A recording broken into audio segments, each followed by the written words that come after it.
Frederick Douglass, former slave, editor of the abolition newspaper, the North Star, was asked to give a speech in 1852 in Rochester on the 4th of July.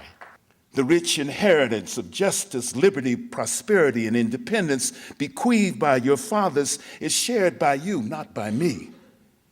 The sunlight that brought light and healing to you has brought stripes and death to me.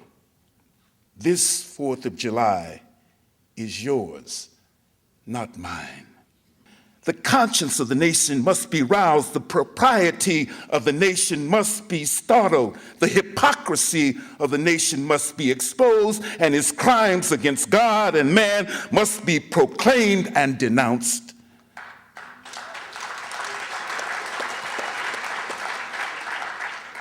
What to the American slave is your 4th of July?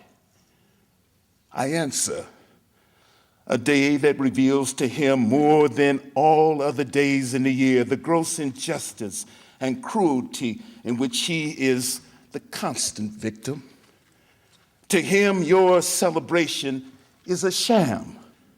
There's not a nation on the earth guilty of practices more shocking and bloody than are the people of the United States at this very hour.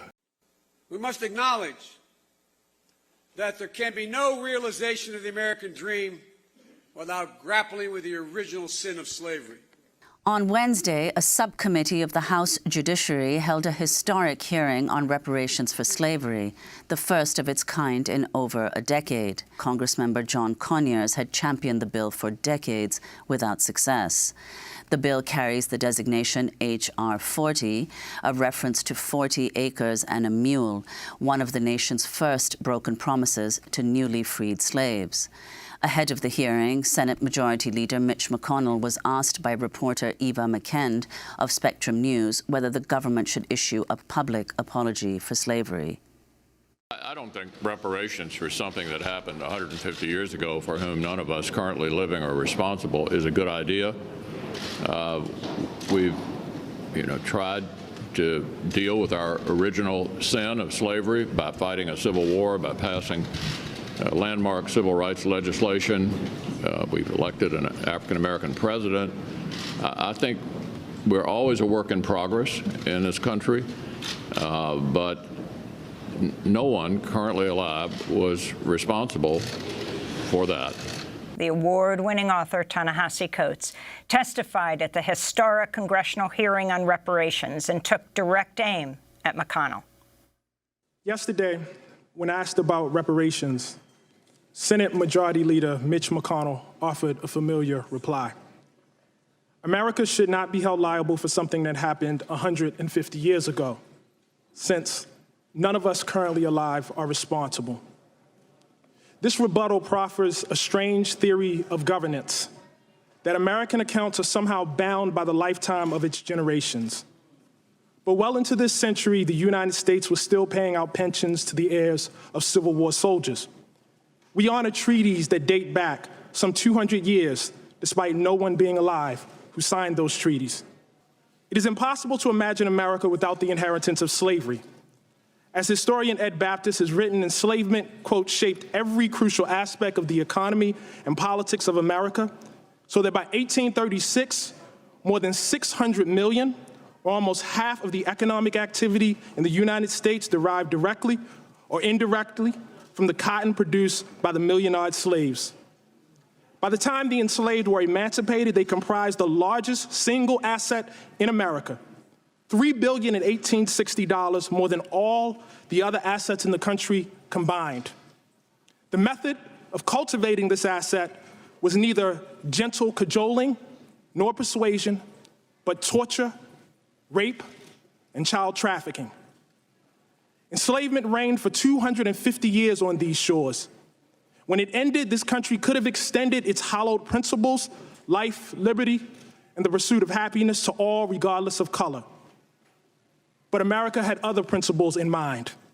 And so for a century after the Civil War, Black people were subjected to a relentless campaign of terror a campaign that extended well into the lifetime of Majority Leader McConnell.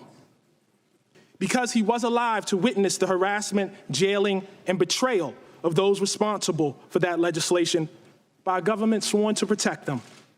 He was alive for the redlining of Chicago and the looting of black homeowners of some $4 billion. Victims of that plunder are very much alive today. The typical black family in this country has 1/10 the wealth of the typical white family.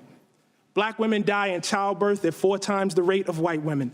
And there is, of course, the shame of this land of the free, boasting the largest prison population on the planet, of which the descendants of the enslaved make up the largest share. 250 years of slavery, decades of Jim Crow, housing discrimination, and other forms of systemic racism. All of that has led to this: a shocking wealth gap between black and white households in the United States.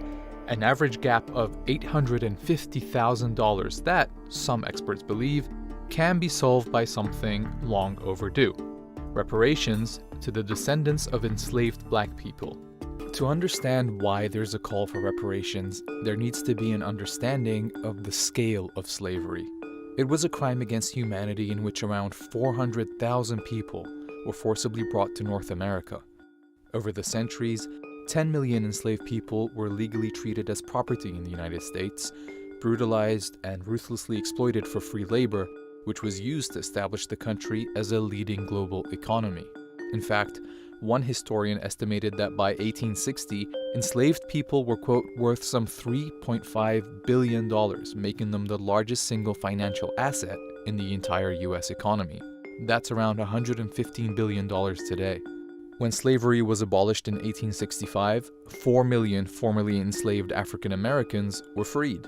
But through their forced labor, they created billions of dollars in generational wealth for their captors and none for themselves. Back then, the US government understood the need for reparations and passed an order to distribute 40 acres and a mule to all formerly enslaved families so they could build wealth and financial security. However, after the assassination of Abraham Lincoln, President Andrew Johnson vetoed the allocation and returned the land to former slave owners. One way to reckon with America's past and current wealth disparity is through reparations that close the racial wealth gap.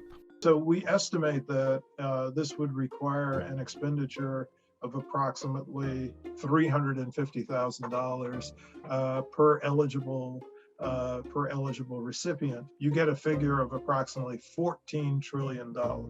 There's a precedent of reparations programs compensating victimized communities directly.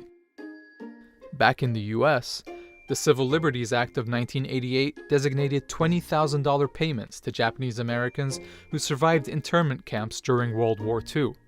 The U.S. government has also made payments in instances where it was not the culpable party. Payments made to families that lost loved ones during the course of the 9/11 attacks. In the case of slavery, the U.S. government did promise reparations. It's just reneged on it. Is the fact that the current or existing racial wealth gap in the United States is a consequence of policies that have been pursued by the federal government that built white wealth to the detriment of black wealth. A major policy Darity is referring to is the Homestead Act of 1862, or H.R. 125, legislation to, quote, secure homesteads to actual settlers of public domain. The policy incentivized citizens to move onto and settle land that had been violently stolen from indigenous nations. It provided 160-acre land grants to over 1 million white families for a small fee, but excluded the 4 million formerly enslaved people from the program who had already been denied the 40-acre land grants they'd been promised. Through the act, 270 million acres of land was settled across 30 states over 124 years. Remember, owning land generates income, and passing land down to the next generation builds wealth. So the consequences of that decision are seen today. Approximately 45 million living white Americans have benefited from this massive asset-building legislation.